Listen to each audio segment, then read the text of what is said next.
This is Identity at the Center. If it has anything to do with IAM, this is the go-to podcast. Now your hosts, Jim McDonald and Jeff Stedman. Welcome to the Identity at the Center podcast. I'm Jeff, and that's Jim. Hey, Jim. Hey, Jeff. How are you? Oh, not so bad. Yourself? Good. I'm wondering if anybody else can hear my breathing. Right before we went on, you said heavy breathing. I'm like, darn it. Sound like Darth Vader. Yeah. Jeff, I am your father.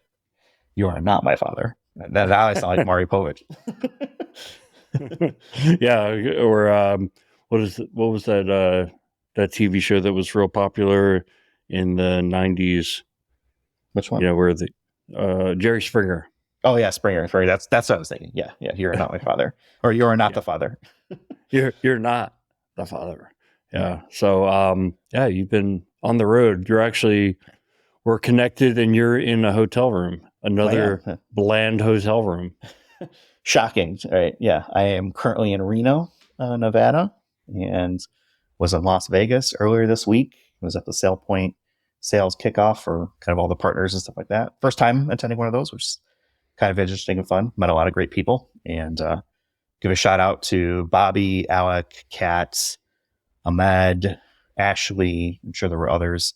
Those are kind of the immediate people that were sitting around us when we went to dinner one night. So it's kind of a lot of fun to kind of talk with them and see what's going on in the real world from their perspective. But it was interesting. Vegas was surprisingly empty for what I'm used to. Usually there's a lot of people there, and it just seemed like it was like the calm before the storm before the Super Bowl arrives there in a couple of weeks. So it was interesting to just not be inundated with people everywhere. It was actually kind of pleasant. Yeah, don't you think it's interesting how the whole world is fixated on whether or not Taylor Swift is going to be able to make it to the game? I mean, like, that's what everybody's talking about. Did you see that the embassy in Japan put out a press release? I read this morning. They put this out that basically says there is plenty of time for Taylor Swift to make it to the Super Bowl, and because she's playing a show in Tokyo the night before, but because of time changes and stuff like that, if she leaves after the show, she should be getting there in plenty of time. But there was like concern that, would she be late? Will she cut the show short to try and make it? I mean, it's gotten pretty ridiculous. I can't remember last time there was like this phenomenon around somebody, an individual that was really impacting the NFL world, which is kind of crazy. What do you think of Taylor Swift? Are you a fan? Nah, I don't really care one way or another. I'm sure she's a talented singer and songwriter, but I don't really listen to anything. Yeah. I think she has some catchy songs that I like, but you're a road warrior. I used to say I've been a road warrior for 20 years, which I kind of feel was true. I mean, I wasn't like the elite traveler like you are today, but I mean, I was 1 to 3 weeks on the road every month for like 20 years. But you're like, that's a lot. You live out of your suitcase now. Yeah, I think it's just that's. I think that's kind of a little bit of my role at the moment. So kind of a utility player doing what I need to do, but definitely not something that has been historical, at least for me. Last year is really kind of when it picked up, but I enjoy it. Gets me out talking to people, which is what I like to do, and talked to a lot of really smart people. Got to have a really nice dinner with friend Bert, who I used to work with way back in the day, and kind of listen to him. I am trying like heck to get him on the show. We actually were sitting there, we were talking over dinner and just kind of catching up because it had been a while since we'd seen each other. And he was talking about keeping your vendors accountable and honest and making sure you get the most value out of the products that you're buying. I was like, that's it. That's our episode right there. So, that's one I've been working on for a while. And hopefully, Bert, if you're listening, we got to get you on, man. Yeah, let's face it. Bert sounds like he's the person or exemplifies living in the real world of identity. He's the practitioner out there making it happen. And kudos to people like Bert. He doesn't even think himself as an identity person. I mean, he's a CISO. And that's how I used to work for him back in one of my prior roles. And, it's interesting. It's like, well, I don't really, I'm not an identity It's like, but we talk about so many other information security things as well, right? Identity is part of information security. It's one of the, in my mind, one of the pillars from a security strategy. Like there You could say there are things we can talk about. It is at the center for sure. We heard it from NIST. Yeah, Ryan from NIST says identity is at the center. Yeah, Ryan, last episode really nailed that. Mm-hmm. But we were talking about, I was in a meeting, I think I was with you, and someone was talking about, Microsoft and all their different offerings, like a Venn diagram of overlapping. Yeah. And I was thinking to myself, I know what the center of that Venn diagram is. It's the identity. Yeah. I mean, it's everywhere. You can't escape it. Like, what industry do you specialize in for identity? All of them. Every industry uses it. So, I mean, that's obviously maybe my selfish view of the IAM space, but everybody is doing identity. And there are a lot of overlapping use cases. I hate to say it, but not everyone is special, right? There are certainly some unique use cases, but there's a lot of common things that stretch across no matter what industry or vertical or size of organization. Everyone is dealing with things in the identity world. Yeah, so we've been teasing this episode for a while. It's the 5 questions that we were asking people to leave us voicemails with questions. We got a lot more than 5. We'd only pick 5 because we're giving away some donated codes to download the ebook Learning Digital Identity by Phil Windley. Phil was gracious enough to get us those codes. So today's the day where we're going to play those questions and then answer them the best we can. Mm-hmm. Yeah, it was, there were a lot of good questions. So it's kind of hard to choose those. Oh, that's a great one. I was like, maybe we should do a whole show around that. Or, I love that for different reasons. But yeah, these are the ones that we kind of settled on. And I don't know, how do we want to go into this? Do we want to go into that? Do we have anything else we want to cover before we start going to voicemails? Yeah, we should talk about Identity Week, right? I mean, those are upcoming, and we've got a fantastic discount code. So we've got Identity Week is a conference that hits Europe, Asia, and America. So Europe is in Amsterdam, June 11th through 12th. America's in DC, September 11th and 12th. And Asia we'll be at that one. In Singapore. We'll be at the one in America. So we'll be at the one We'll be at the one. We'll be there. And then Asia is in Singapore, October 22nd and 23rd. Wish we would be there, but I don't think we're going to be. Anyway, that discount code is IDAC30. It gives you 30% off for registering for any or all of those conferences. So that's one of the things that we do is we're going out there and trying to get these discount codes. We don't benefit directly from them, but we're doing it for the folks who listen. Hopefully they can save their organizations a few bucks, or if they're paying for it out of their own pocket, save it for themselves. Yeah. Yeah. And then come check us out at Identity Week America or the other ones. It's kind of cool. The code works around the world because I know we've got folks listening all over the place. So, there's 3 different conferences, 3 different regions. I enjoyed my time there last year, so I'm looking forward to continue to grow and expand. We'll have a little more of a podcast presence this year, so we're working with the conference organizers to help with that as well. But I like where that conference is going. So I think there's plenty of room for learnings and to get together as groups and kind of hear from folks of how they're tackling some of these challenges that we see out there. Yeah, I think also just I've seen conferences do this a few times where they try and go regional. And what is great about the regional aspect is people who normally wouldn't get to go to a conference can go if it's, local, and they don't have to hop on a plane or necessarily get a hotel, or they can minimize the cost to their organization. They can get to go. So I think that's real valuable. So I think with Identity Week America being in DC, there's just kind of a increased focus on kind of the Beltway and everything that happens inside or near the Beltway. Mm-hmm. Yeah, I think historically it's been a government-focused, kind of more government-focused conference, but I think they're trying to expand, right? And the way to expand is to get more people involved, different viewpoints. And like I said, I'm encouraged by the direction of it. I think it's still a growing thing, which is great. There's definitely room for that. And it's a good time of year because there's really nothing else, I think, from an identity perspective taking place in the US around that time. Now, before we get into those awesome questions, I know you had found this post on Reddit. You sent it to me during the week, and I was just like, oh, that's really cool. We need to talk about that during the podcast. So why don't you tell everybody what that was, and then we'll jump into the questions. Yeah, I just happened to randomly be scrolling through Reddit, as one does. I'm mostly a lurker. And I subscribed to the identity management subreddit. And there was a topic that said, what are your top 5 cybersecurity podcasts and newsletters that especially focus on identity and access management?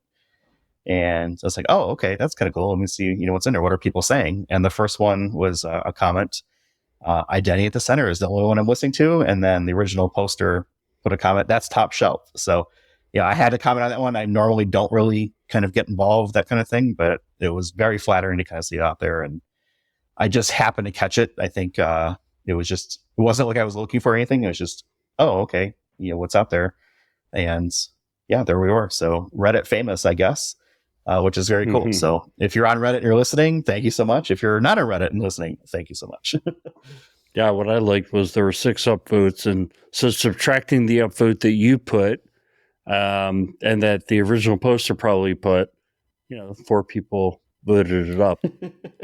Yeah, not a very heavily trafficked subreddit, but occasionally there's some nuggets in there and some interesting questions and kind of things like that. I think it's one of those things where that subreddit seems to get a lot of like what I would call like spam advertising and sort of like sponsored branded posts and things like that. But every once in a while you get one that seems kind of legitimate. Yeah, that can be annoying. One of the things I'll do a lot is, type whatever I want to search in Google. And if I don't want to just get sponsored content, then I'll put the word Reddit just to see what comes back. And you sometimes get some real human beings, like what you used to get when you would search, 20 years ago. Yeah. I mean, there's a lot of sponsorship and advertising on Reddit for sure. But this one I choose to believe was legitimate because I actually ended up having a conversation with one of the posters on there and trading some LinkedIn messages back and forth. So that was kind of cool. But yeah, very, very cool to see that out there. People obviously still discovering us. And for the folks who are sharing that out there, definitely appreciate it. Why don't we get to some voicemails? Yeah, that sounds great. One thing I want to say before we start the voicemails is we're going to go through 5 today. We had lots of them. The ones that we don't go through today, we're saving for future episodes. Like Jeff said, some of them were, we didn't want to like punish, but they're good enough questions that we could base a whole episode on the question. So we did save some for that reason. But also, it's not like the voicemail lines are now closed. Keep putting questions out there. We'll use them for future episodes. So, yeah, please keep doing that. And then, spread the word, let people know.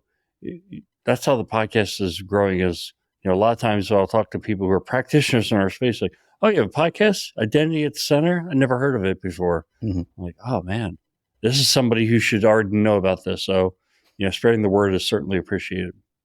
Yeah, lots of good ones. I was surprised only one spam / not even like trolling because it was funny. There was one so whoever put in the Chip Chipperson one, I got you. I know who Chip Chipperson is. So my thought process is like either they know that I know that or they're just a fan of Jim Norton, who is a comedian, and that's like his alternate persona. So I got a kick out of that, whoever set that in. But sorry, you didn't win a book. But I did recognize it. Yeah, and then, well, I guess it's not validated, but I thought the person's email address said like Chip Chipperson at AOL.com. And I was like, wow, did they go through the effort of creating that email address too? Or did they just put it in there and it doesn't just exist? Put it in there. Yeah, home run Chipper. So good job. All right, the first one up is Andrew Chantaphone. Sent a nice one. So let me play that clip and then we'll respond. Hey, Jeff and Jim. Andrew Champon here, friend of the show. And I'm asking you guys about the barrier of entry in identity access management. Seems to be so many companies are looking for talent, but it's hard to come by, especially entry-level roles. And that seems to be a struggle around the industry today. There's not many people who can get SailPoint experience because they're not on projects that will do SailPoint. Yes, SailPoint did open up their identity university to people, but it seems to be still a gap. What do you think are some changes that need to happen in terms of companies giving entry-level people a shot into IAM because I just don't feel like there's an easy answer to it. Thanks, guys. Love everything about you guys are doing and hope to see you guys soon on the show. Bye. All right. So that was Andrew. Definitely friend of the show. Seen that a couple covers. Actually saw that Identity Week America last year. Good question. I like this question because I think a lot of times we focus on people who've been in the space for a while, but this is an area that I think is interesting is how do you actually get into identity? I feel like hands-on is the best teacher. And how do you get an entry level, IAM position where you are hands-on with the technology? What are your thoughts, Jim? Yeah, great question from Andrew. And I also really appreciate what he's out there doing to try to help people get these entry level roles. And so this is right in his lane.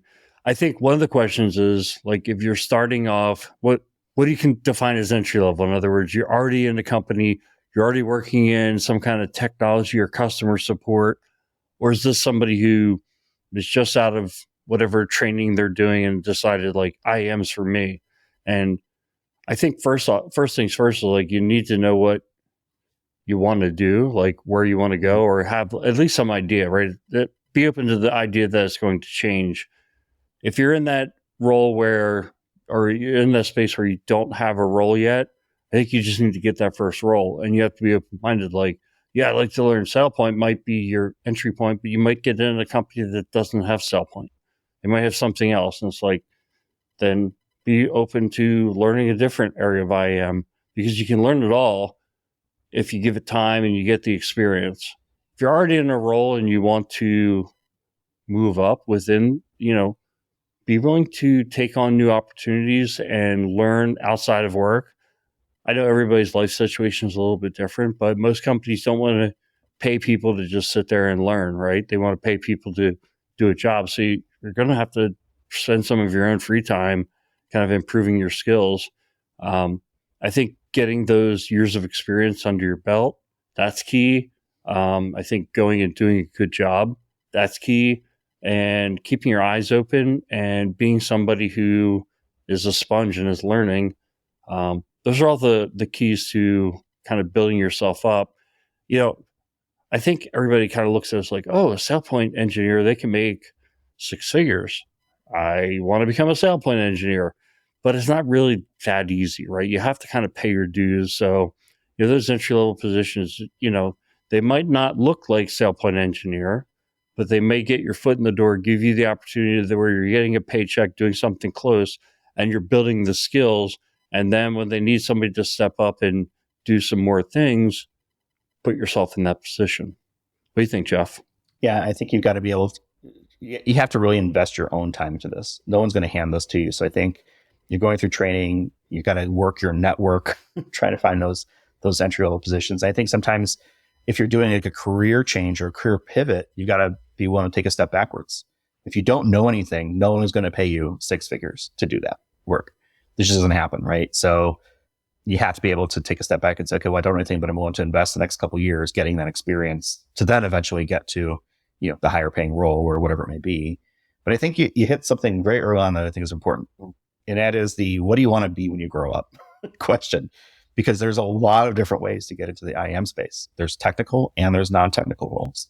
What do you want to do?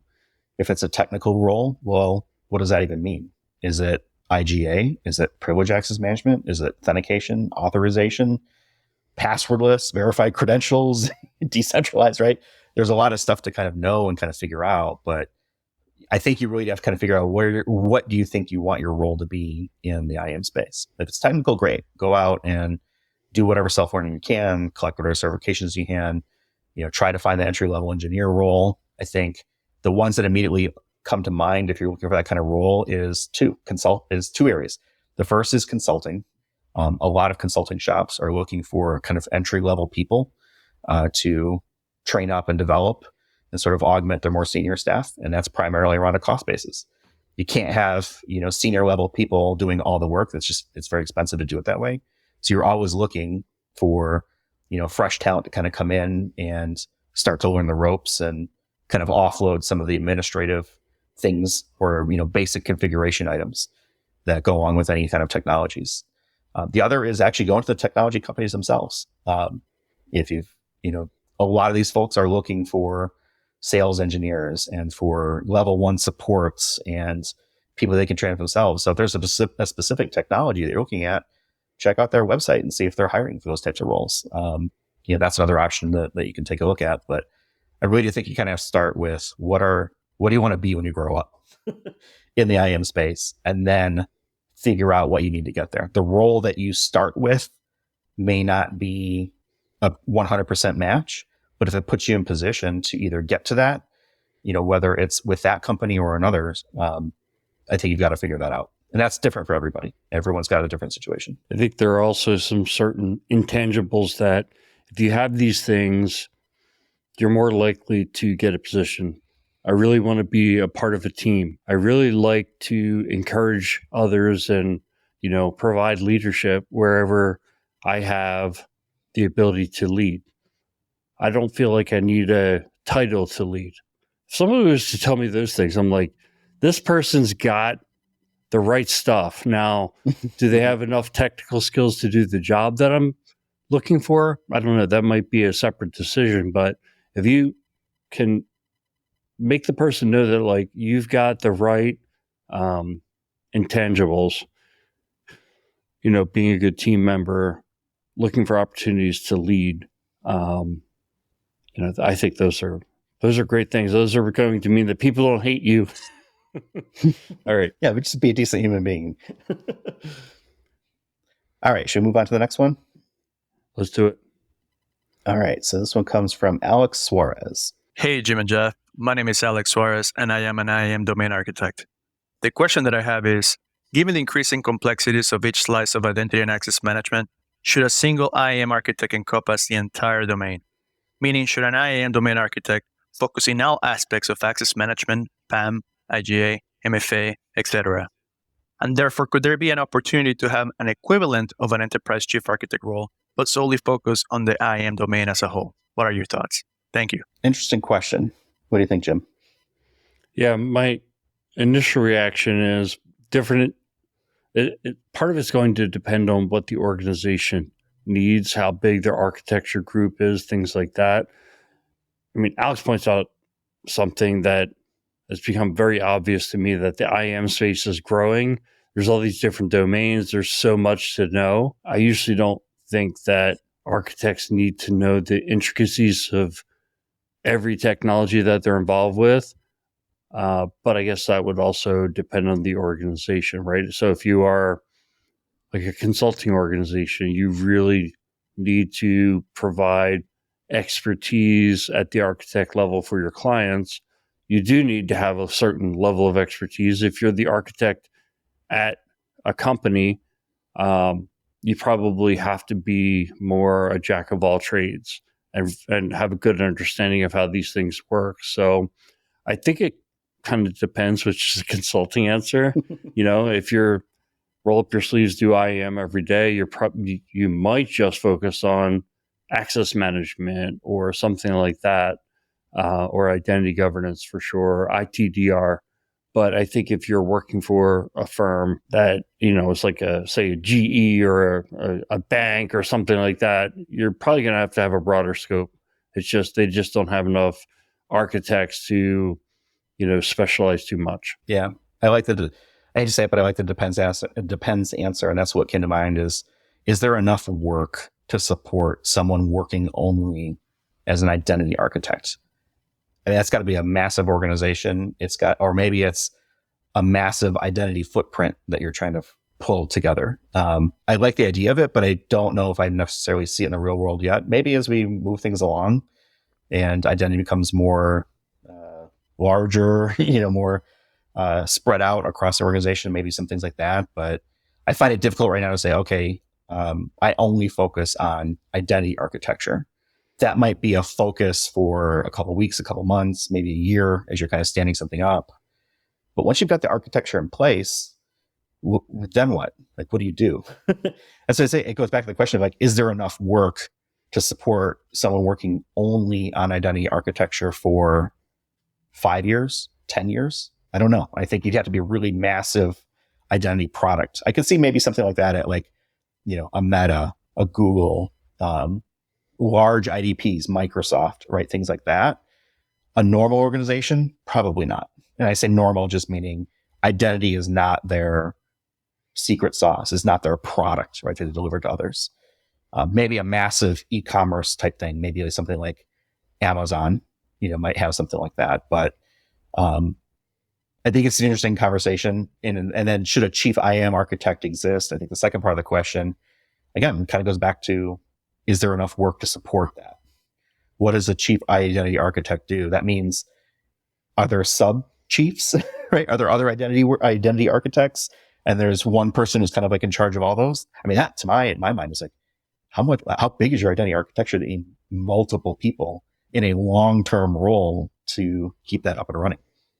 I think if you have an identity consulting firm, you definitely could have that kind of structure, right? I mean, we worked at a company where there were several SailPoint architects. So you could see somebody they were focused on SailPoint. Right. Yeah. That's all they did. Yep. But we also had people who were architects in access management. Mm-hmm. So this is one of those depends answers. Sorry, Alex.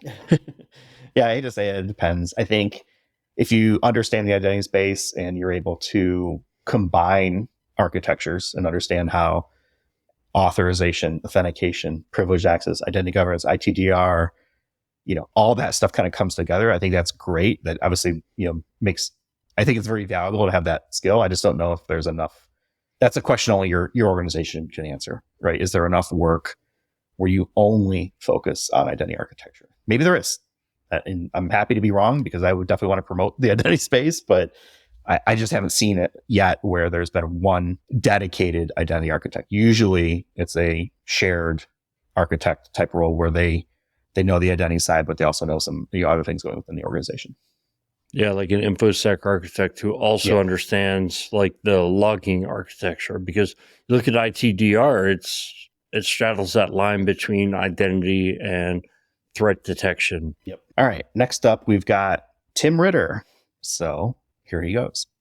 Jim and Jeff, Tim Ritter from Cloud Identity, wishing you guys a great 2024. I'm sure you guys have great plans, both personally, professionally, and with the podcast here. But wanted to touch on the hiring front. Cloud Identity, obviously a global leader in IAM and PAM staffing. And some advice for people looking out there. If you do have your current role, be grateful. Layoffs have created fierce competition for roles, for numbers, as everyone has seen on LinkedIn. And now is definitely not the time to be looking for that dream job. If you need income right now, utilize your skill sets and look at roles that may not be exactly what you're looking for if you do need income. But the good news is our clients have projects starting and we're seeing identity projects throughout the landscape that are getting underway. So we're anticipating around Q3, Q4, there'll be a good flow again on the hiring front within the sector. But my question for you guys is, with all these breaches happening and the introduction of AI, what do you think the most influential roles will be in cyber for 2024? Is it the CISO? Is it our technical talent, functional leadership? I'd like to hear your guys' opinion.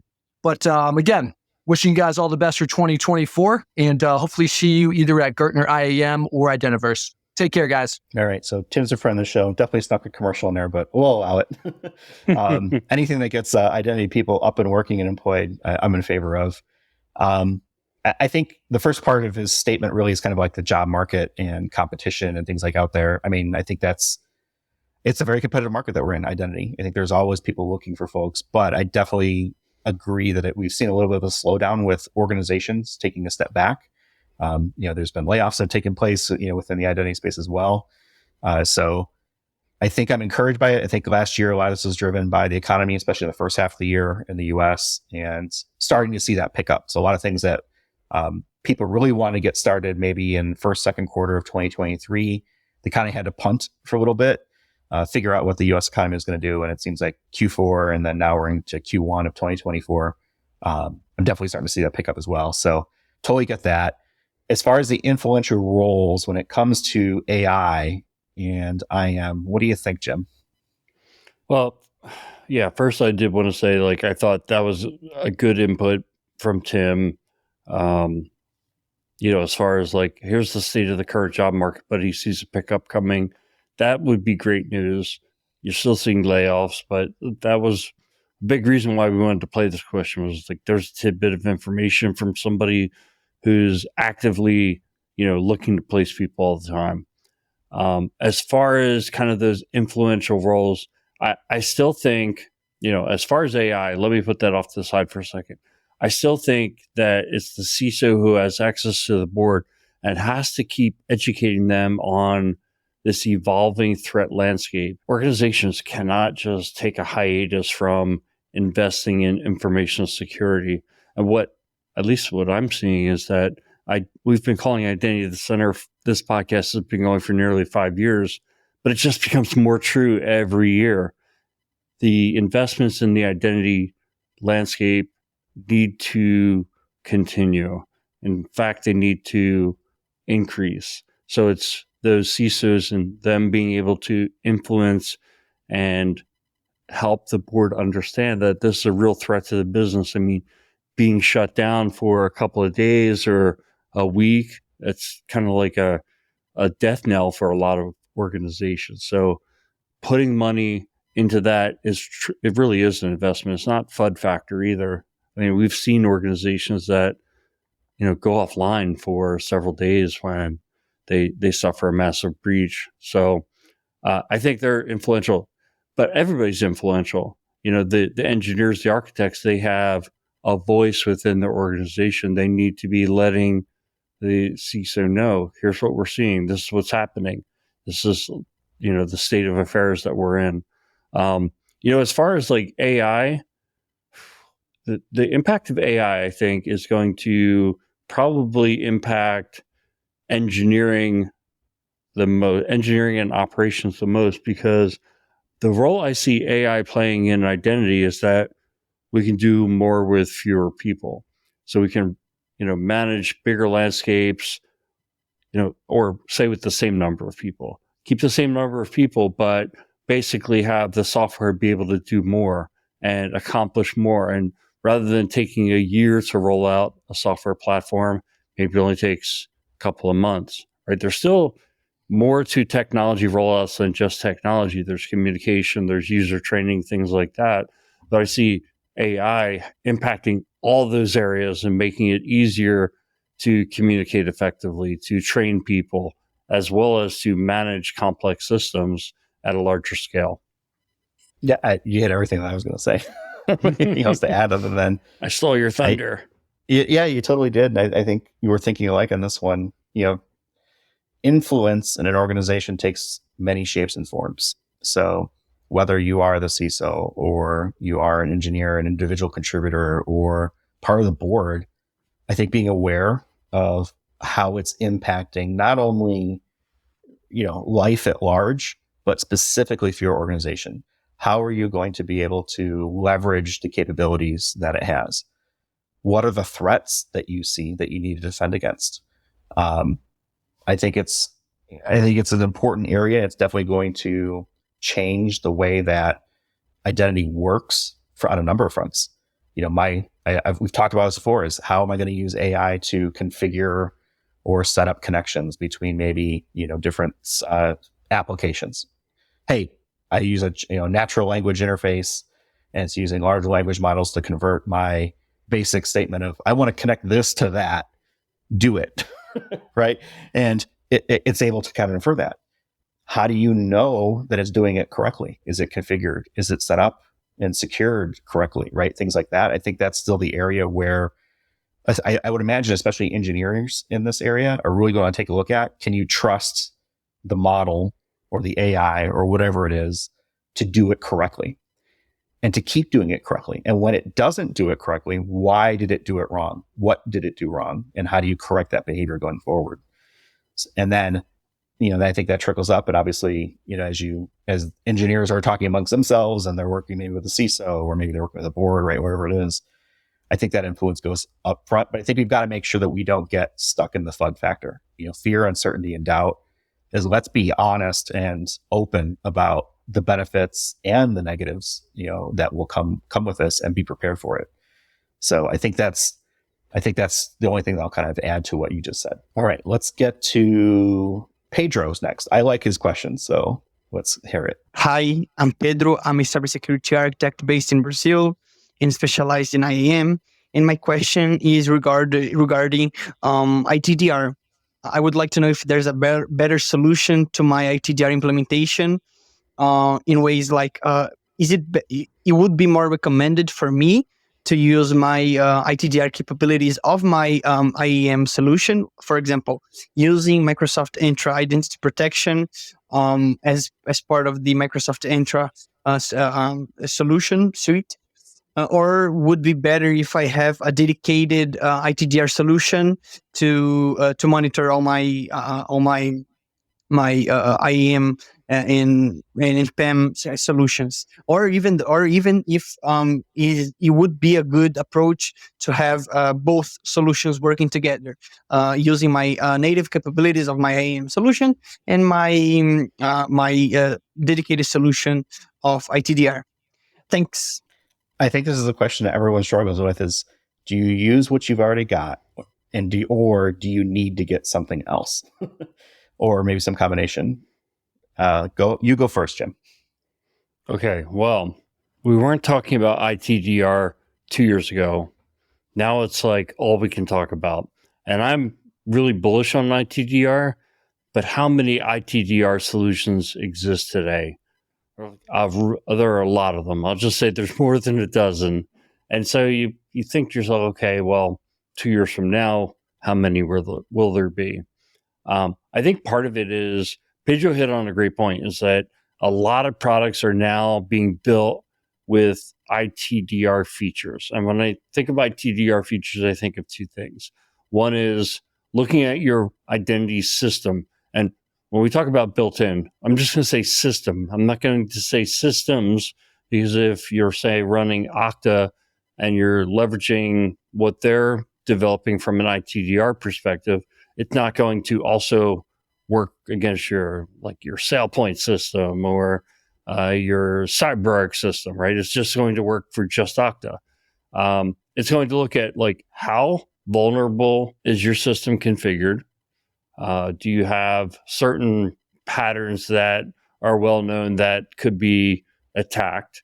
But it's also looking at, from a live perspective, what's happening in the environment, how it's the identity system being used, and are you potentially hitting on suspicious behaviors that action needs to be taken, like the response. In other words, we detect that it looks like some hacker's trying to use one of the accounts, and we're going to respond by, disabling that account, et cetera. So again, like, specific solution built just for that identity system is going to be just for that identity system. And if you're looking at a true ITDR or I should say a standalone ITDR that's independent of an underlying product, then it should cover essentially all of your identity systems. So it really depends on the position that you're in. I suppose I haven't gotten far enough down that path to say whether or not, and I think a lot of the ones that are being built into products are not at the maturity level that a dedicated product would be. So I kind of think you're going to do both, right? You're not going to ignore the features that your system has, but they're probably not going to be enough for just their own product, but also for, products outside of that product. So that's what my answer would be: both. Your answer is both. So having both technologies in place to cover everything, essentially. Yeah, I think you need an ITDR to do ITDR things, but if your system has ITDR capabilities, like if you have Okta and it has ITDR capabilities, you should not ignore those. It's kind of like Microsoft has privileged identity management. Okay, so should you get a privileged identity or privileged access management system?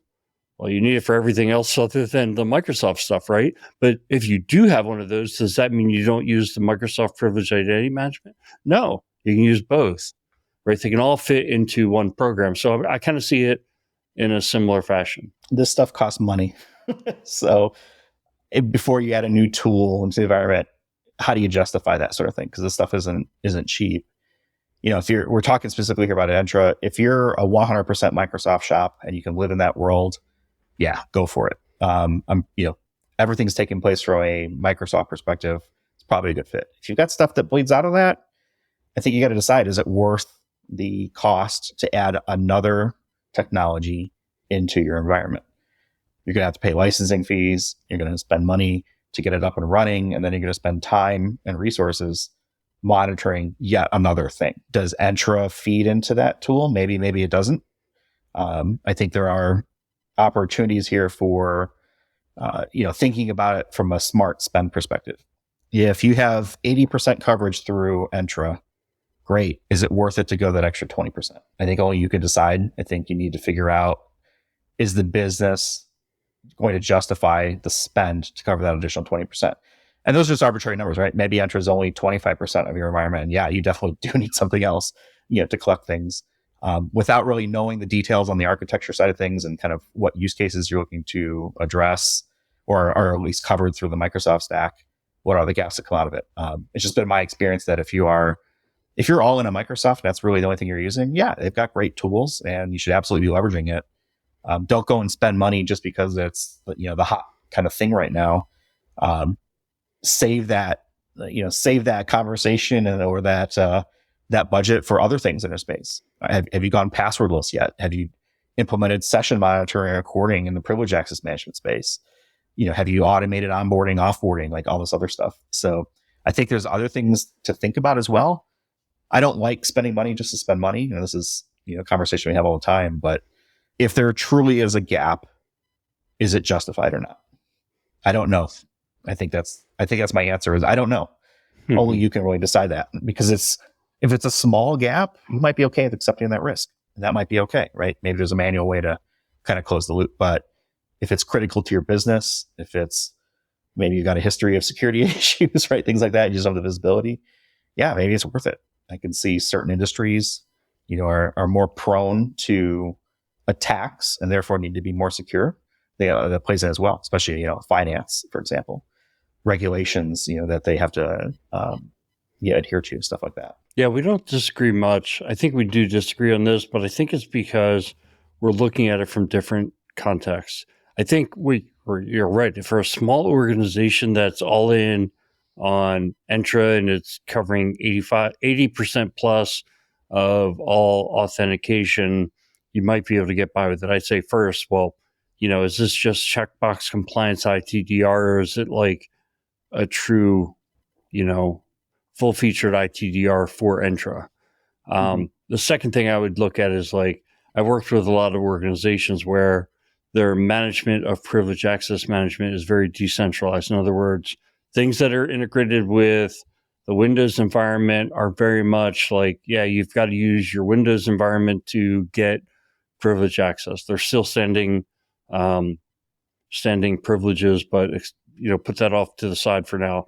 But then there's other pockets that are very important where you have standalone accounts in databases or in the cloud. And, maybe you have 15 different pockets where privilege exists.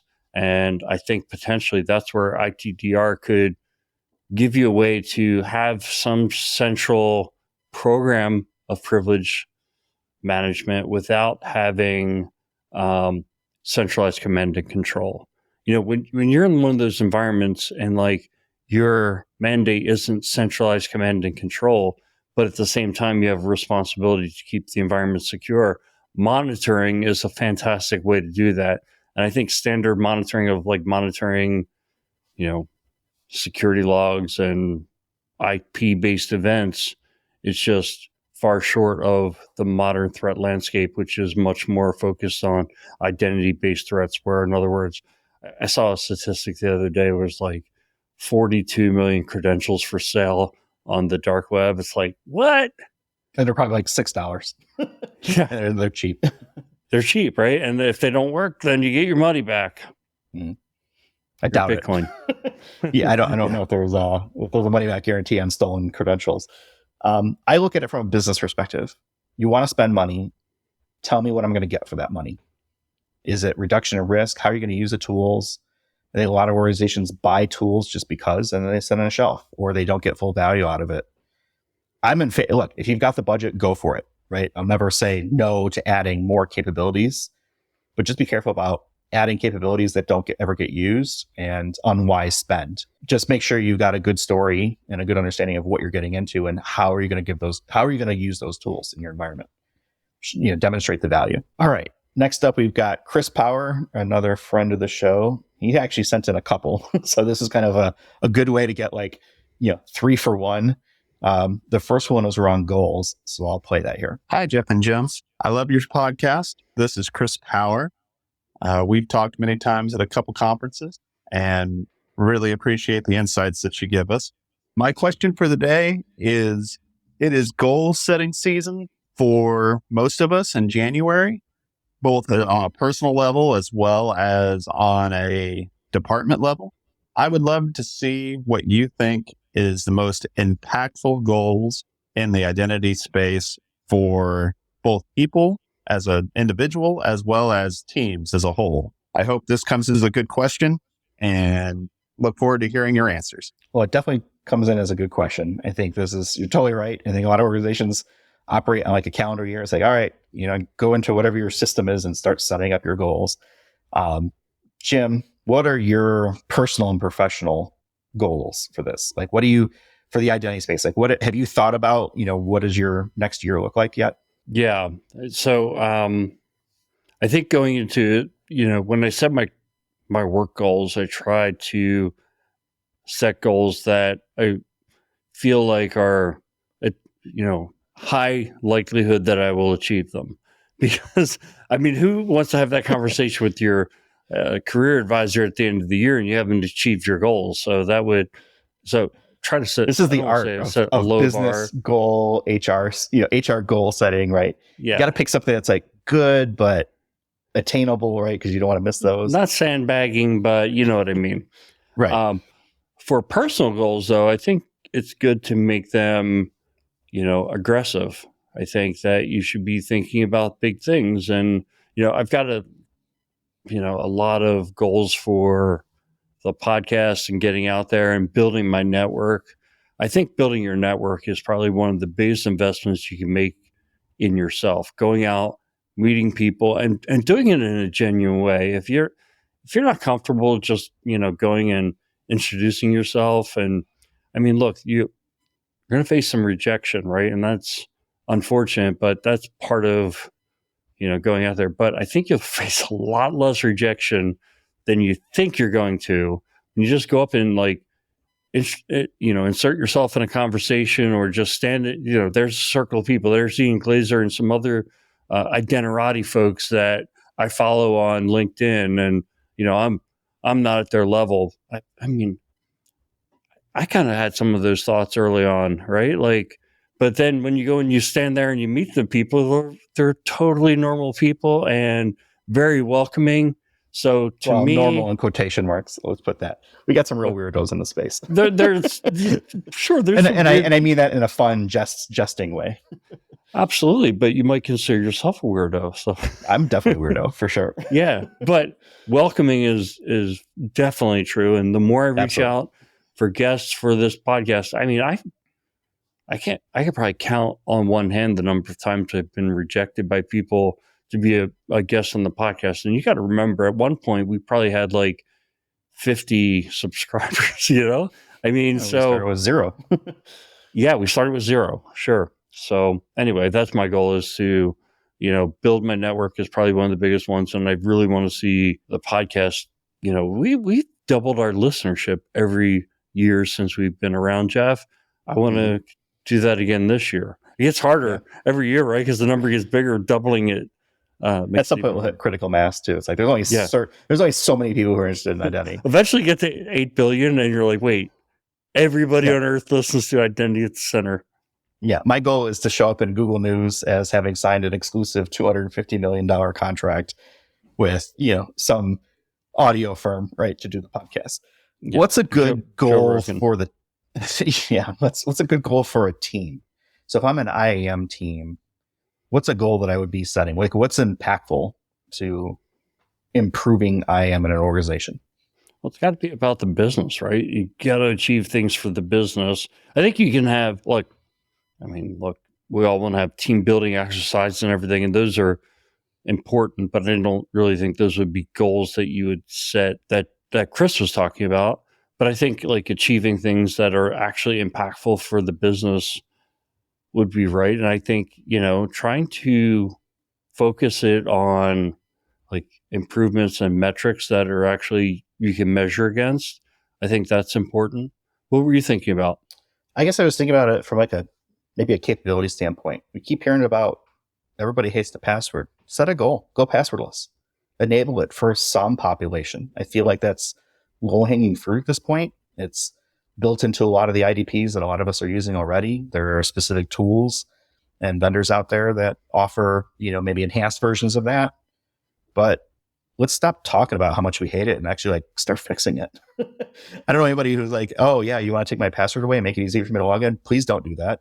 If you've got the funding and you've got, the right, team in place, go for it.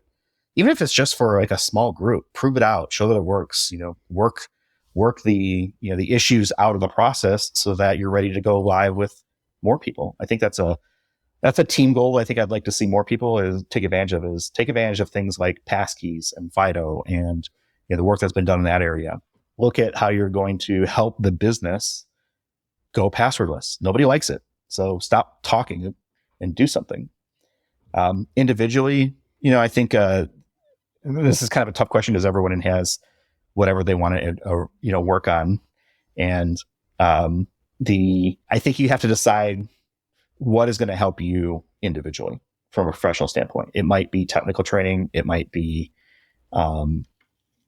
speaking. It might be communications. It might be writing.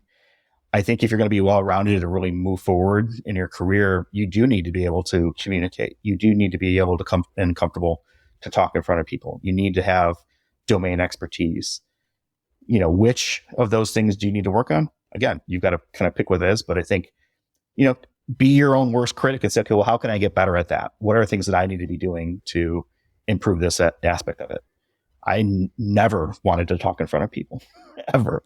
And, here we are, we're doing a podcast for, billions of people around the galaxy.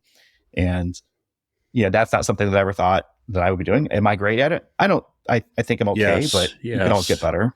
Thank you very much. I appreciate you're it. a natural. Checks in the mail. But I think this is an area where you get better the more you do it. Get reps doing it, right? The people that we see on stages at Identiverse, at Gartner, they started in the same boat. It was, there are certain people who are naturally gifted and others that have to work at it. I'm in the latter category. And that's just one example. If it's technology based, go get a certification. If you are looking to get more advanced in identity, is there a specific tool or technology you want to go for? Or is there, a broader identity certification like a CID Pro from idpro.org, right? Things like that. Or is it a soft skill? Can you articulate, can you build a PowerPoint slide deck that doesn't look like crap? Because that's the method that your organization uses to communicate, amongst each other. Stuff like that I think is important. And I think people need to be willing to spend time on YouTube self-study and learning and trying to figure out how things work. And whatever that thing is, it doesn't necessarily have to be a technical thing. It can be a process. It can be, a mindset, whatever that is. Yeah, look at us. Like the other thing is put yourself out there. Yeah. Let's look at us. It's not like we're experts on every subject, and that's why we have guests. Or anything, right? That's why we have guests come in who are experts, but we put ourselves out there and take a chance that we're not gonna know what we're talking about. I think it's that is easier said than done. I certainly recognize not everyone is comfortable doing that, and that's fine. Like, I don't think everybody has to be out there all the time, but I think if you find your tribe, right, and you start to communicate with those folks, and if you're a solo person, that's great too, right? Think about what's going to help you as well. But Jim, you said it kind of upfront. The industry is very welcoming. Walk up to people. Hey, I just want to walk over and introduce myself. I'm Jeff. I follow you here. Or, hey, I really liked what you wrote about that thing. Just want to let you know. That's it. Doesn't have to be anything fancy. You don't have to have some sort of secret handshake or curtsy or bow or whatever it is. Most of the people that I've talked to have been very welcoming around that. All right. So next up, Chris, again, another good question. So we're going to keep it rolling with him. Good morning, Jeff and Jim. Chris Power from Indianapolis, Indiana.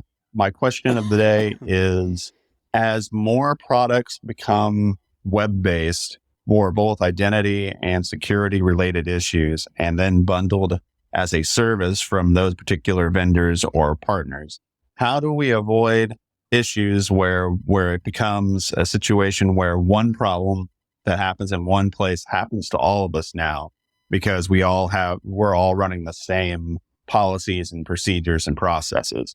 I see this as a situation where, from a security point of view, we're now becoming more regimented, but also more predictable in the minds and the eyes of attackers and others that are meant to do us harm. What questions or concerns could you get out of that, as well as what answers do you have to make myself feel better about this going forward? So I kind of see this as a question of, hey, an attack against a large service provider that a lot of people are using, what the heck do you do about that? Hopefully I kind of distilled it down, but what happens when Microsoft or Okta or Google or Apple, have some sort of issue that affects a number of people? What do you do about that, Jim? I think a lot of those services are quote unquote too big to fail. I mean, the amount of impact is so broad reaching that it's really hard to imagine Microsoft Azure going down for a week or Amazon Web. Now, the fortunate part is these bigger services are spread out over a geographic landscape. And even smaller services generally leverage those infrastructures and manage in a globally load balanced kind of way. So the likelihood of something like that happening from, a pure disaster perspective, like an earthquake or something like that, taking down the grid is less likely. But from a security attack perspective, I mean, we don't know. I think the only thing we can do is plan for these things. Like, what would happen, tabletop exercise planning, what would happen if these things were to take place, if our Okta system went down, if our Microsoft system went down, what would we do? And what if it came back up in various states? And then I think the other thing to think about and plan for is the shared security model. Because I've talked with clients in the past where it's like, oh, that's outsourced. We don't have to worry about that. Our vendor's responsible for it. Well, are you sure? Are you sure you understand what your responsibility would be in that scenario? Would you be expected to, what if the problem was because of something that you did? In other words, you had the administrator account. Somehow the administrator account ended up on the dark web. They got in with the administrator account, wiped out all the data, or changed the data in such a way that locked you out. What's your recourse? Well, maybe it is that they would restore and you'd be back up and running. But again, planning around that and understanding exactly how it would work, and not just, saying we don't have to worry about that. Yeah, I like the idea of tabletop exercises. I think a lot of times people think about tabletop exercises like a breach, right? Or something like that. It can be anything you want. I mean, it can be Dungeons and Dragons as far as I'm concerned. But walk through the process. Yeah, what happens if our IDP goes down? What do we do? How do we get people in? How are administrators going to get in to assess and diagnose? How are those things, secured in case somebody does get access to? I think having layers and different, parts of the onion, right, as we look at it from a security perspective, is dispense and depth. It shouldn't be down to just one control, one password, and you're breached or you're popped.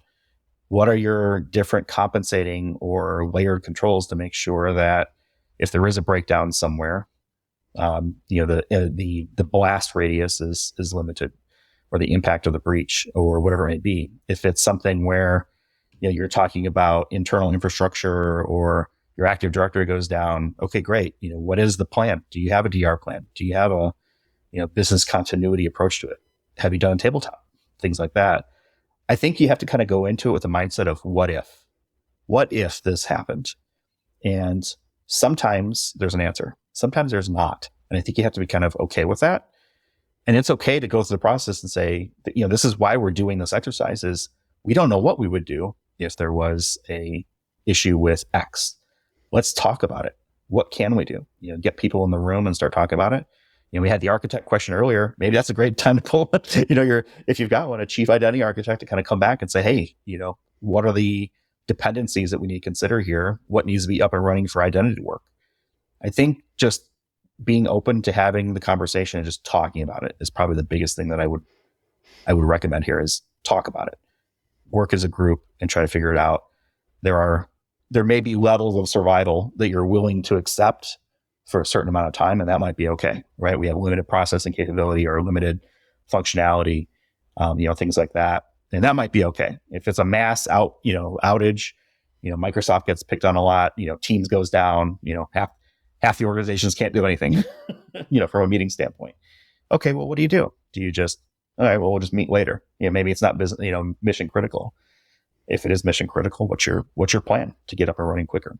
Yeah, I think the other thing is like sometimes the business goes out and procure services without checking with identity or information security first. They just go out and get it.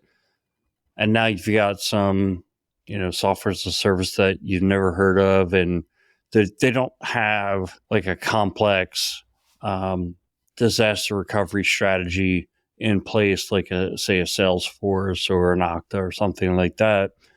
Dig in anyway, especially if that is a mission critical system. Yeah. So we're already up over an hour, and we probably want to start to wrap things up. But Jim, I know you reached out to Phil, and we had sort of like this famous question. How does this become of, what's the difference between digital identity and identity and access management? So I'm going to play that here, and then we'll start to wrap things up. Hey, Jim, Jeff. On the question of what's the difference between digital identity and access management, or IAM, I've usually thought of digital identity as a broad, overarching topic, whereas identity and access management is more applied, actually solving the problems of a specific company's identity needs would be identity and access management, whereas conferences tend to talk about lots of different things. So maybe they're about digital identity. An analogy might be the difference between biology and gene splicing, although that might be those might be too different in terms of broad field versus a specific application. Anyway, I think of IAM. If I pick up a book on IAM, I'm expecting to see chapters that are like how to, solve your authentication problem for your users, or, how does authorization help you with your application, that kind of thing. Whereas in a digital identity book, I'd expect to see, maybe a broader coverage of what are the problems of digital identity, how do we solve them, what are the basic technologies that we have at our hand in order to do this. So that's how I think about it. So I think Phil kind of aligns with kind of what I've been thinking is I see kind of like digital identity as the top, as sort of like the macro concept or discussion. And then down from there are the different parts of that. IAM, CIAM, et cetera, et cetera. So I think, again, another slightly different answer. I don't know if everybody's answered it quite the same way, but Phil's kind of like where I'm thinking is generally speaking. What do you think? Yeah, no, I this is the way I organize digital identity, and IAM is like IAM being a set of functions within digital identity. But I still go back to that original episode that we did where we had like 5 practitioners kind of come on and answer this question. And one was Adam Michael from Texas A&M University. And he took the opposite approach, which was IAM is at the top and your record, Jeff Stedman, is your digital identity within my identity and access management ecosystem. And I thought that was really interesting. And I'm not putting myself in a position to say that either one is right or wrong, because I don't think that there's the set answer that everybody agrees with yet. Yeah, context matters. I absolutely get where he's coming from, and totally legit, totally valid. I'm not gonna go either way with it. I think context matters, and I think based on your use cases, you might have a different viewpoint of it, and that's great. I think that's a great part of the IAM space is, and probably maybe a little bit of the frustrating part is like we're really good at like disagreeing and not coming together with like, yes, this is what this means. and we've settled on it. And then that doesn't happen and it changes. And then we're like, okay, well, what do you mean by identity? Are you talking about physical identity, digital identity, your persona online or in your wallet, whatever that might look like? So makes it for an interesting industry to be in. All right, let's go ahead and wrap up on a lighter note. And in keeping with the trend, since Chris sent so many, we're going to play his lighter note. And he actually called it a lighter note. So I feel like we're okay with that. We'll let him ask the question and then we'll answer. Hi, Jeff and Jim. This is Chris Power from Indianapolis, Indiana. Really enjoyed the podcast. For a lighter question, I'm going to ask, what is your favorite IAM analogy? Recently, I heard identity is like gravity, which has really resonated with me, as well as identity is the nexus between security and IT. What other ones have you heard that really seem to sink in? Look forward to hearing the discussion. All right. So, Jim, you said you had something for this one. So I have something for this one. So you're only one IAM misconfiguration away from a breach. it sounds like a maxim. Like this is like a truth. It's like in a book. I think you could probably convert that into like a haiku or something like that. Oh yeah, that's a great idea. But I know it's not really an analogy. But I heard it on another podcast and I was like, I've been saving it up to use it on our podcast, and you may hear me say it again. Puts a lot of weight on the IAM practitioner. Like, oh man, one misconfiguration. How many configurations do I have in my environment? Millions. Mm-hmm. So I don't know that it's a truth. It's kind of a truth, but it also puts a lot of pressure. If it is the truth, then it puts a lot of pressure on the IAM practitioner. What was that other podcast? Let's give them some credit. That was the Google Security Podcast with Anton, and I can't remember his last name, but really good podcast. Especially if you're if you're doing things in Google, right? I mean, because they do talk about Google Cloud and Google Suite, G Suite. Yeah, G Suite or Workspace. I think they had a few different names, but I get where you're going with it. Yeah. I like to tell stories. I like to try to distill things down and help people understand it. And I think the analogy or the example that I'll tend to use is there's a couple. There's the story of how we get into an airport. So if I'm trying to say, look, identity's like this, right? You're trying to do this thing. It's, look, if you're going to go on a flight, you have to show ID. You have a credential. You have a boarding pass that gives you authorization to get onto a certain plane and a certain gate, right? And there's a bunch of different steps to go through there. And I think, the analogy for me is like, this is what identity is. It's a set of, rules and structure that get you to where you need to go in a safe and secure manner. Another one that I'll use is sort of a story of around like a sports arena. Same idea, right? You've got tickets to get in. You've got seat numbers with where you're authorized to sit. Certain areas that you really can't go. You shouldn't be on the field, right? That's privileged access. That's only for the players or coaches or, other designated admins, right? So to speak. You've got cameras maybe in a corner that are counting where people are going or tracking things, right? Maybe that's behavior analytics. Maybe it's ITDR, right? Maybe it's flow that you're seeing. Hey, a lot of people are going to the hot dog stand and not as many people are going to the sushi stand. Let's try to shift balance, right? Things around that using kind of metrics. So I think there's a few different analogies, but I like to base it on real life things that I think people easily understand. I think probably the most common one is like the house, right? You've got a key to get on the front door, and then which rooms can you go into? I think whatever it is, I think you've got to be able to make it something that's relatable to your audience. So I like to use a few different examples like that. I'm trying to figure out the identity is like gravity one. I'm not sure what that means. I'll have to look at that. Chris, next time we chat, maybe at Identiverse, you can walk me through that one. It sounds cool, and I want to understand it before I start using it. Mm-hmm. So I just thought of an analogy. I'm going to throw it out there. So the Winchester Mystery House, it's in San Jose, California. And if you ever go to it, all the rooms are decorated in a different style, painted different colors. And there are a lot of like trapdoors and things like that. And so I think the backstory is Winchester, like the gun brand, the person who began that, his widow became paranoid that people were going to kill her because her family was responsible for creating these guns that kill all these people, and that somebody would be mad and want to kill her. So she designed the house so that if they came into the house, they would never be able to find her.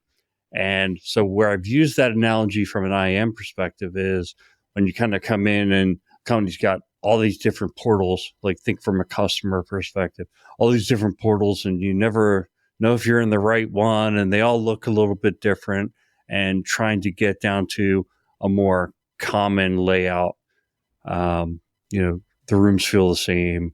You have one key to the front door, et cetera, et cetera, et cetera. So I like that one because it's an interesting story. Right? You can kind of start with that, and it's entertaining, right? You're not going to lose. Hopefully, you don't lose people right away. I think that's the one thing is you want to keep people's attention. So I like that one. That's a good one. Yeah, you have to make it relatable, especially when you're presenting about IAM to people who don't know IAM at all. Yeah, like us, we're dummies. Let's go ahead and wrap it up. I really appreciate everyone who sent stuff in. Again, there was lots that came in, and Jim and I had some difficult decisions to make.